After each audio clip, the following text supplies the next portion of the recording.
Hello everyone, आज हम discuss करने जा रहे हैं वर्क के बारे में। What is work? ओके, तो देखो आप लोग डेली लाइफ में बहुत सारे फिजिकल एक्टिविटीज करते हो, जैसे रीडिंग, राइटिंग, है ना।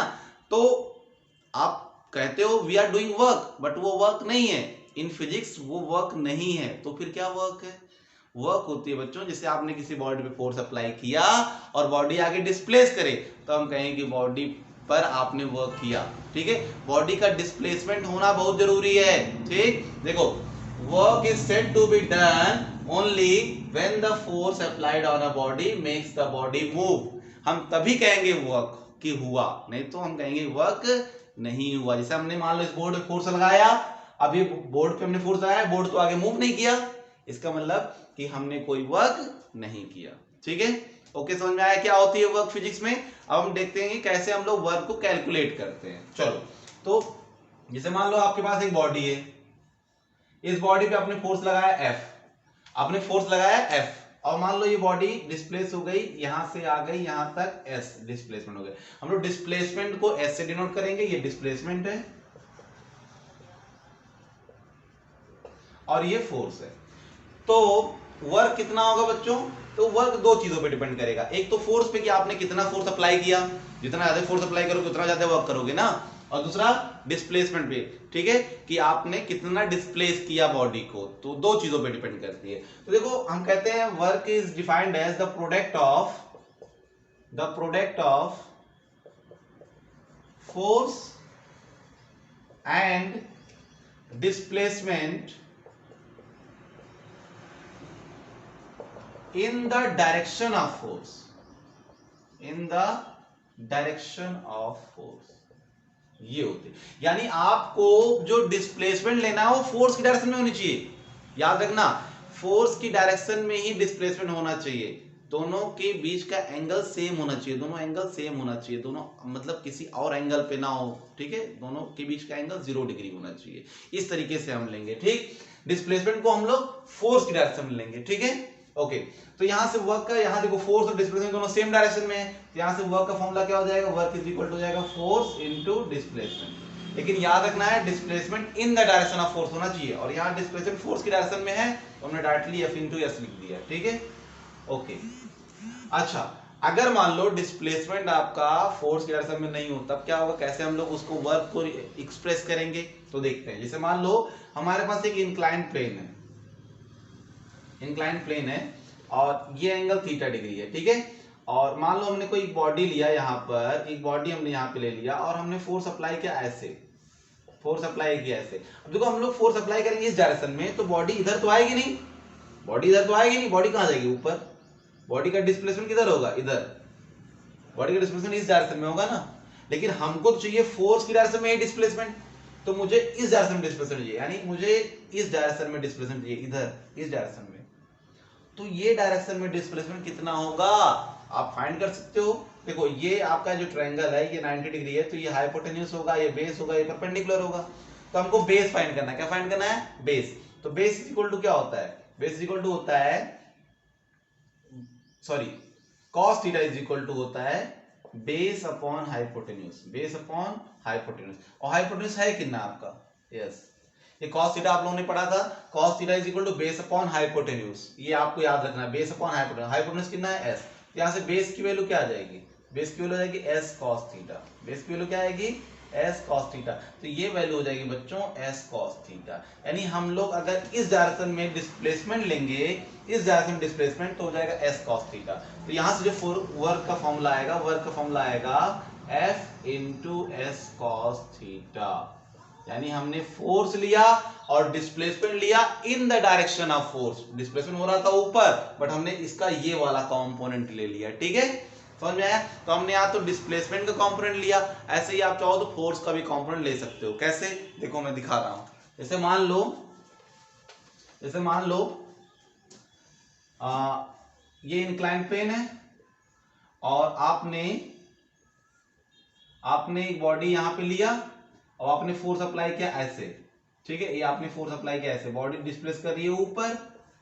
तो आपको करना क्या है? आपको ये वाला कंपोनेंट लेना है ना, ये वाला कंपोनेंट जो फोर्स की डायरेक्शन में ऊपर की तरफ ऐसे, ये वाला कंपोनेंट लेना है। ठीक, तो ये कितना होगा? आप इस पे एक परपेंडिकुलर ड्रॉ कर दो, ऐसे एक परपेंडिकुलर ड्रॉ कर दूं, है ना, ये 90 डिग्री है। तो अब ये क्या होगा, देखो ये ट्रायंगल बन गया, ये फोर्स है, तो फोर्स देखो ये आपका 90 डिग्री के सामने वाला ये साइड हाइपोटेन्यूस हो जाएगा, ये बेस होगा, तो ये बेस और ये हाइपोटेन्यूस, तो फिर वही हो जाएगा, ये हो जाएगा एफ कॉस थीटा। क्या हो जाएगा, एफ कॉस थीटा। ये इधर का ये वाला कंपोनेंट जो होगा एफ कॉस थीटा हो जाएगा ना, ये बेस हो गया, ये हाइपोटेन्यूस, जैसे मैंने यहाँ लिखा था बेस अपॉन हाइपोटेन्यूस, तो यहाँ पे हाइपोटेन्यूस कौन सा है, फोर्स है, तो हो जाएगा यहाँ पे भी हम वही कर सकते हैं ना, cos theta is equal to base हमारा ये नहीं मालूम है, बेस मालूम नहीं मालूम, हाइपोटेन्यूस क्या होगा एफ, 90 डिग्री सामने वाला साइड हाइपोटेन्यूस होता है, तो यहाँ से बेस इज इक्वल टू क्या होगा, एफ कॉस थीटा, बेस हो जाएगा एफ कॉस थीटा। तो यहां से हमने जो फोर्स का कंपोनेंट लिया बच्चों, वो डिस्प्लेसमेंट की डायरेक्शन में लिया, किसमें, किस डायरेक्शन में लिया, डिस्प्लेसमेंट की डायरेक्शन में। तो यहां पे भी हम वर्क को ऐसे डिनोट कर सकते हैं, F cos theta into S, यानी हमने जो फोर्स लिया वो डिस्प्लेसमेंट की डायरेक्शन में लिया, ठीक है।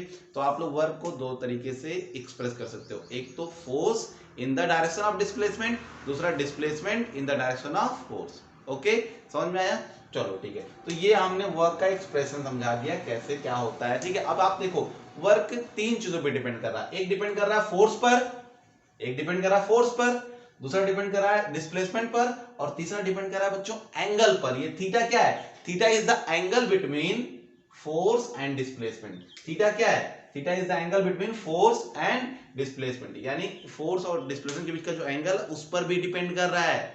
समझ में आया, चलो ठीक है। तो हम कुछ अब केसेस के बारे में देखेंगे, केसेस के बारे में, ठीक है। हम इसको एफ कॉस थीटा इसको मिटा दे रहे हैं,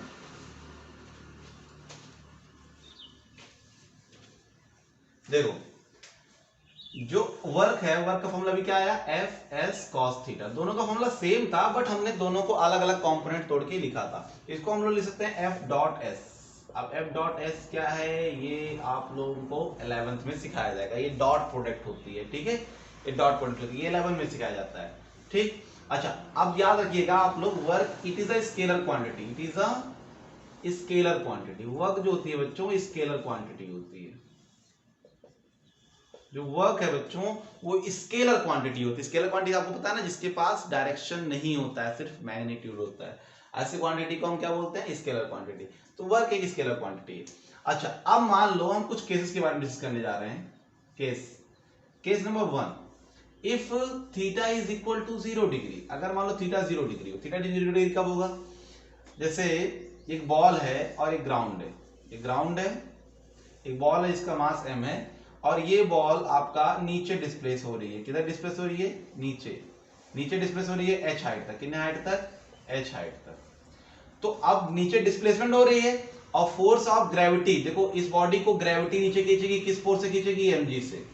तो फोर्स लग रहा है नीचे, डिस्प्लेसमेंट भी हो रहा है नीचे, ग्रेविटी नीचे खींच रही है, ये हो रहा है फ्री फॉल। क्या हो रहा है, फ्री फॉल। तो जब बॉडी कोई फ्रीली फॉल करती है तो ग्रेविटी नीचे खींच रही है, बॉडी डिस्प्लेस भी नीचे कर रहा है, तो दोनों के बीच का एंगल कितना होगा, 0 डिग्री। एंगल कितना होगा, 0 डिग्री। तो इस केस में जो वर्क होगा, वर्क कितना हो जाएगा, वर्क हो जाएगा आपका एफ एस कॉस 0, और कॉस 0 की वैल्यू होती है बच्चों 1। कॉस 0 की वैल्यू कितनी होती है, 1। तो यहाँ पे वर्क होगा मैक्सिमम, वर्क क्या होगा, मैक्सिमम, क्योंकि कॉस 0 की वैल्यू 1 मैक्सिमम वैल्यू होती है, ठीक है। तो एफ एस हो जाएगा, यानी वर्क की वैल्यू जाएगी एफ एस। यानी जब जब फोर्स और डिस्प्लेसमेंट के बीच का एंगल 0 डिग्री होता है, तो वहां पर जो वर्क का फॉर्मूला होगा वो होगा F S, force into displacement, ठीक है। जब 0 डिग्री हो तब, ठीक। जैसे कोई बॉडी फ्री फॉल कर रहा हो तो 0 डिग्री होता है, ठीक है। या फिर मान लो कोई बॉडी है, रोड पर है, उस पर हमें फोर्स लगाया तो आगे ही बढ़ेगा, तो डिस्प्लेसमेंट उसी डायरेक्शन में होगी ना, तो वहां पे वर्क जो होता है एफ एस हो जाएगा, ठीक। ओके, सेकेंड केस नंबर 2 पे आते हैं। केस नंबर 2, केस नंबर 2 क्या है बच्चों, अगर थीटा मान लो 90 डिग्री हो, थीटा 90 डिग्री हो, इफ थीटा इज 90 डिग्री, तो उस केस में क्या होगा, जैसे मान लो आप एक कुली है, मान लो एक कुली है, एक कुली है, वो अपने सिर पे कुछ सामान लेकर के जा रहा है इस डायरेक्शन में। तो मान लो अभी कुली यहाँ आके पहुंचा है, तो सामान तो सिर पे अभी भी उसके वही, ऐसे देखो डिस्प्लेसमेंट ऊपर हो रही है, डिस्प्लेसमेंट ऊपर हो रही है ना, सामान ऐसे यहां से यहां जा रहा है, तो डिस्प्लेसमेंट किधर हो रही है, इधर हो रही है। लेकिन जो ग्रेविटी है बच्चों, ग्रेविटी किधर खींच रही है उसको, नीचे, mg, ग्रेविटी किधर खींच रही है, mg। तो फोर्स लग रहा है नीचे, डिस्प्लेसमेंट हो रहा है इधर ऊपर की तरफ, तो एंगल कितना है, 90 डिग्री। इस केस में क्या होगा, जो वर्क होगा W is equal to F S cos 90 degree. cos 90 की वैल्यू होती है 0। cos 90 की वैल्यू क्या होती है 0, याद कर लीजिए। cos 90 की वैल्यू 0 तो हो जाएगा वर्क की वैल्यू हो जाएगी 0। यानी अगर कोई कुली अपने सिर पे सामान लेकर लाद के जा रहा होता है तो डिस्प्लेसमेंट हो रही है सामने, ग्रेविटी लगा रही है नीचे, तो ग्रेविटी के द्वारा जो वर्क डन होगा, वर्क डन बाय ग्रेविटी, वो 0 होगा। इस केस कंडीशन पे यहाँ पे वर्क डन बाय ग्रेविटी क्या होगा, 0 होगा। समझ में आया? या और भी 0 कब हो सकते हैं, जैसे मान लो ये आपका सर्कुलर पाथ है और एक पार्टिकल है जो ऐसे मूव कर रही है, ऐसे ऐसे ऐसे मूव कर रही है, ठीक है। तो आपको पता है जब कोई बॉडी सर्कुलर पाथ पे मूव करती है तो सेंटर की तरफ एक फोर्स एक्ट करता है जिसे बोलते हैं सेंट्रीपिटल फोर्स। तो जो फोर्स एक्ट करता है सेंटर की तरफ उसे बोलते हैं सेंट्रीपिटल फोर्स। क्या बोलते हैं? सेंट्रीपिटल फोर्स, सेंटर की तरफ जो एक्ट करता है। तो अब देखो बॉडी डिस्प्लेस करी इधर पे, किसी भी इंस्टेंट पर किसी भी इंस्टेंट पर जो फोर्स एक्ट करेगा वो टुवर्ड सेंटर एक्ट करेगा। बॉडी डिस्प्लेस इधर होना चाहती है, फिर इधर, तो सभी इंस्टेंट पर ये जो एंगल होगा ना, ये 90 डिग्री होगा। कितना एंगल होगा बच्चों? 90 डिग्री एंगल, हमेशा 90 डिग्री एंगल होगा, क्योंकि फोर्स हमेशा सेंटर की तरफ, सेंट्रीपिटल फोर्स हमें सेंटर की तरफ एक्ट करता है और डिस्प्लेसमेंट इस डायरेक्शन में, ठीक है। तो सेंट्रीपिटल फोर्स और डिस्प्लेसमेंट दोनों के बीच का एंगल कितना है? 90 डिग्री। तो उस केस में अगर एंगल 90 डिग्री है तो वर्क की वैल्यू 0 होगी। यानी अगर कोई बॉडी सर्कुलर पाथ पे मूव कर रही होती है तो जो सेंट्रीपिटल फोर्स द्वारा वर्क डन होता है वो 0 होता है। किसके द्वारा? सेंट्रीपिटल फोर्स के द्वारा वर्क डन वो 0 होता है हमेशा, ठीक है। समझ में आया? तो वर्क अगर 90 डिग्री अगर एंगल है, अगर एंगल 90 डिग्री है तो वर्क आपका 0 होगा। समझ में आया बच्चों? ओके, अब हम केस नंबर 3 देखते हैं। केस नंबर 3 क्या है? देखो, जो केस नंबर 3 है आपका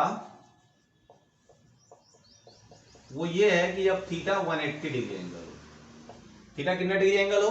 180 डिग्री। थीटा क्या है? Angle between force and displacement, ठीक है। तो जैसे मान लो आपने एक बॉडी लिया, इस बॉडी को इधर मूव किया, इस डायरेक्शन में मूव किया, यहां से यहां आ गया। तो आपको पता है बच्चों, जब वो बॉडी इधर मूव करेगी तो फ्रिक्शन आपका इस डायरेक्शन में ऐड करेगा ना, इस डायरेक्शन, फ्रिक्शन फोर्स, ये है फ्रिक्शन फोर्स। देखो फ्रिक्शन फोर्स बॉडी के हमेशा अपोजिट डायरेक्शन में एक्ट करता है। बॉडी अगर जा रही होगी इधर तो फ्रिक्शन लगेगा इस डायरेक्शन में। हमेशा फ्रिक्शन अपोजिट डायरेक्शन में एक्ट करता है और बॉडी के मूव करने को अपोज करता है ना, मूव होने से अपोज करता है। तो आपका देखो फ्रिक्शन फोर्स इस डायरेक्शन में लग रहा है, इस डायरेक्शन में, और डिस्प्लेसमेंट किधर हो रही है? डिस्प्लेसमेंट तो आपकी बॉडी इधर कर रही है ना, बॉडी आगे बढ़ रही है इधर, ये बॉडी, तो देखिए फ्रिक्शन इधर एक्ट कर रही है, इस डायरेक्शन में एक्ट कर रही है और डिस्प्लेसमेंट इधर हो रहा है। तो देखो इनके बीच में एंगल कितना है? फ्रिक्शन इधर एक्ट कर रही है, डिस्प्लेसमेंट इधर, फ्रिक्शन इधर एक्ट कर रही है, डिस्प्लेसमेंट इधर एक्ट कर रही है। एंगल कितना है? 180 डिग्री एंगल है ना। फ्रिक्शन इधर, डिस्प्लेसमेंट इधर, एंगल 180। ये फ्रिक्शन है, ये डिस्प्लेसमेंट है, ठीक। तो जब फोर्स और डिस्प्लेसमेंट के बीच का एंगल 180 हो तो उस केस में वर्क का फॉर्मूला हो जाएगा Fs cos 180। cos 180 की वैल्यू होती है बच्चों -1। cos 180 की वैल्यू क्या होती है? -1। यहाँ आ जाएगा -Fs। वर्क का फॉर्मूला हो जाएगा -Fs। समझ में आया? वर्क का फॉर्मूला हो जाएगा माइनस, क्योंकि cos 180 की वैल्यू होती है -1, ठीक है। तो इस तरह से वर्क आपका नेगेटिव भी होता है। अभी आपने देखा वर्क आपका पॉजिटिव था Fs, फिर 0 भी देखा आप लोगों ने। अब देखो वर्क आपका नेगेटिव भी होता है, ठीक। और भी वर्क नेगेटिव होता है। जैसे मान लो आपने कोई बॉल लिया, उस बॉल को यहां से आपने ऊपर उठाया, ठीक है। तो आपने h हाइट ऊपर आपने उठाया, लेकिन आपने बॉडी को ऊपर उठाया, लेकिन फोर्स जो ग्रेविटी के अगेंस्ट जो आपका फोर्स ड्यू टू ग्रेविटी लग रही थी वो किधर लग रही थी? नीचे। फोर्स ड्यू टू ग्रेविटी किधर लगती है? हमेशा डाउनवर्ड लगती है ना। mg जो आपका वेट होता है वो आपका किधर एक्ट करता है? हमेशा नीचे एक्ट करता है ना। तो फोर्स लग रहा है नीचे, डिस्प्लेसमेंट हो रहा है ऊपर, तो एंगल कितना है? फोर्स लग रहा है नीचे, देखो फोर्स लग रहा है नीचे, डिस्प्लेसमेंट हो रहा है ऊपर, एंगल कितना है? 180 डिग्री। इस केस में जो वर्क होगा, वर्क आपका कितना हो जाएगा? वर्क इज इक्वल टू क्या होता है? Fs cos theta. वर्क होता है Fs cos थीटा। फोर्स कितना है? mg। फोर्स कितना है? mg। डिस्प्लेसमेंट आपने कितना किया? h। लेकिन cos यहाँ पे थीटा कितनी है? 180। cos 180, cos 180 की वैल्यू -1, cos 180 की वैल्यू -1, तो यहाँ आ जाएगा -mgh। ये हो जाएगा वर्क का फॉर्मूला। लेकिन ये वर्क का फॉर्मूला होगा जब हम किसी बॉडी को ऊपर ले जा रहे हो, h हाइट ऊपर ले जा रहे हो, ठीक है। तो ये भी जो वर्क होता है वो नेगेटिव होता है। जैसे ये वर्क नेगेटिव होता है, ऐसे ये वर्क भी नेगेटिव होती है। अगर ऊपर से बॉडी नीचे गिरेगी तब तो नीचे बॉडी डिस्प्लेस कर रही है, फोर्स भी नीचे लग रहा है, तब तो वर्क पॉजिटिव है। लेकिन अगर बॉडी ऊपर जा रही है और फोर्स नीचे लग रहा है तो आपका यहाँ पे वर्क नेगेटिव हो जाएगा, क्योंकि 180 डिग्री एंगल हो गया ना। समझ में आया? तो इस तरीके से आपका जो वर्क है बच्चों वो पॉजिटिव भी होता है, नेगेटिव भी होता है और जीरो भी होता है। तो यहां मैं लिख दे रहा हूं, work can be positive, work can be positive, negative and zero. आपका वर्क पॉजिटिव भी हो सकता है, नेगेटिव भी हो सकता है, जीरो भी हो सकता है। पॉजिटिव कब होगा? जब दोनों फोर्स और डिस्प्लेसमेंट दोनों सेम डायरेक्शन में हो तो पॉजिटिव होगा। नेगेटिव कब होगा? जब फोर्स और डिस्प्लेसमेंट 180 डिग्री पर हो। और जीरो कब होगा? जब वो दोनों के बीच का एंगल 90 डिग्री हो। ठीक है, तो वर्क आपका जीरो कब कब हो सकता है? जब आपने फोर्स बॉडी पे लगाया, फोर्स बॉडी पे आपने लगाया और डिस्प्लेसमेंट ना हो, यानी अगर एस जीरो हो तो आपका वर्क जीरो होगा। वर्क क्या होगा? जीरो होगा। और दूसरा चीज, थीटा की वैल्यू 90 डिग्री हो। थीटा अगर 90 डिग्री हो तो भी वर्क आपका क्या होगा? जीरो होगा। ये दो कंडीशन होते हैं कि जब आपका वर्क जीरो हो। दो कंडीशन, एक तो डिस्प्लेसमेंट आपने नहीं कि फोर्स आपने अप्लाई किया, डिस्प्लेसमेंट ही ना हुआ तो वर्क जीरो, और एक थीटा 90 डिग्री, जैसे मैंने बताया ना पुली वाला एग्जांपल। ठीक, ओके। तो ये होता है वर्क आपका पॉजिटिव, नेगेटिव और जीरो। अब हम बात करेंगे work done by variable force. क्या बात करेंगे बच्चों? Work done by variable force. जैसे मान लो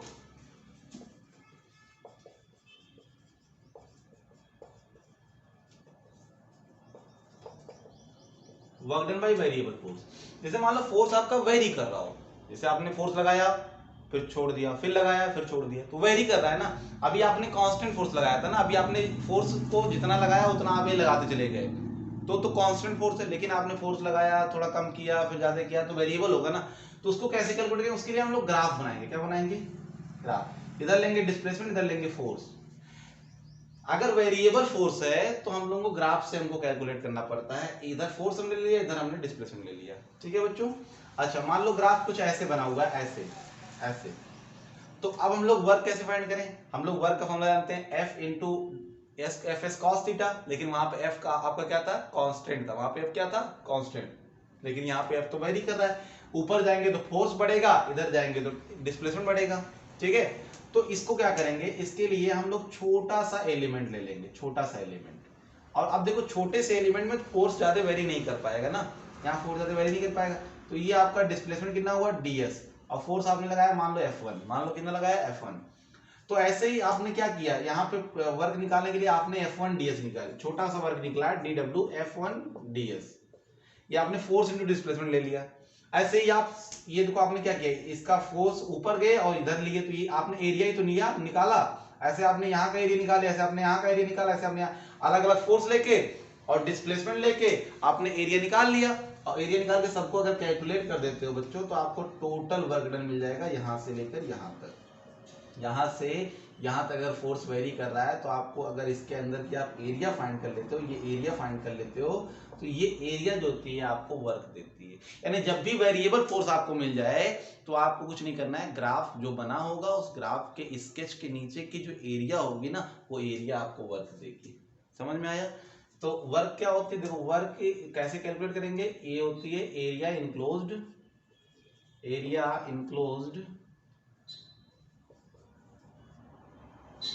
between, area enclosed between sketch and displacement axis, displacement axis, displacement axis और स्केच के बीच में जो एरिया होगी उस एरिया से हमको मिलती है वर्क। ठीक है, कुछ नहीं करना। जैसे मान लो आपने आपको ग्राफ ऐसे दे दिया, ऐसे इधर फोर्स है इधर डिस्प्लेसमेंट है, और आपको ग्राफ कुछ ऐसे दे दिया, ऐसे ऐसे ऐसे ऐसे कुछ दे दिया है ना, इस तरीके से मान लो ऐसे ही ऐसे रेक्टेंगल शेप कर दे दिया, तो आपको कुछ नहीं करना, इसकी एरिया निकाल लेनी है। अब एरिया निकालने का फॉर्मूला तो आप जानते हो, इसका बेस इंटू हाइट लगा देंगे, इसका 1/2 और ये हो जाएगा बेस इंटू हाइट, और यहाँ इसका लगा सकते हैं एल इंटू बी लगा सकते हैं, यानी बेस इंटू हाइट ये लगा सकते हैं, है ना, base into height. Length into breadth लगा सकते हैं, कोई ये लेंथ इंटू ब्रेथ हो जाएगा। तो ऐसे आप एरिया फाइंड कर लोगे और एरिया जो मिलेगी फोर्स डिस्प्लेसमेंट ग्राफ की जो एरिया मिलेगी वो हमको वर्क देगी। ठीक है, अगर वेरिएबल फोर्स है तो हमको एरिया कैलकुलेट करना पड़ेगा वर्क फाइंड करने के लिए। ठीक है, ओके। चलो अब हम बात करते हैं यूनिट के बारे में, वर्क की यूनिट के बारे में। तो बच्चों वर्क की यूनिट क्या होती है? वर्क का फॉर्मूला भी आपने देखा, फोर्स इंटू डिस्प्लेसमेंट। फोर्स की यूनिट होती है न्यूटन, डिस्प्लेसमेंट की होती है मीटर। डिस्प्लेसमेंट की यूनिट मीटर, फोर्स की यूनिट न्यूटन, तो वर्क की यूनिट होती है न्यूटन मीटर। इसी न्यूटन मीटर को बोलते हैं बच्चों 1 जूल। क्या बोलते हैं? 1 joule. 1 joule work unit joule होती है, इससे हम बोलते हैं न्यूटन मीटर। 1 न्यूटन मीटर को 1 जूल बोलते हैं। यानी 1 जूल वर्क क्या होती है? 1 जूल वर्क इज डन, कैसे कहेंगे, किसे कहेंगे? When 1 newton force is applied and 1 metre displacement take place. अगर आपका 1 मीटर डिस्प्लेसमेंट हो रही है 1 न्यूटन फोर्स लगाने पर, तो आपने कहा कि हमने 1 जूल वर्क किया। ठीक है, ओके। और भी यूनिट होती है, जैसे किलो जूल होती है, किलो जूल होता है 10⁻³ जूल होता है ना।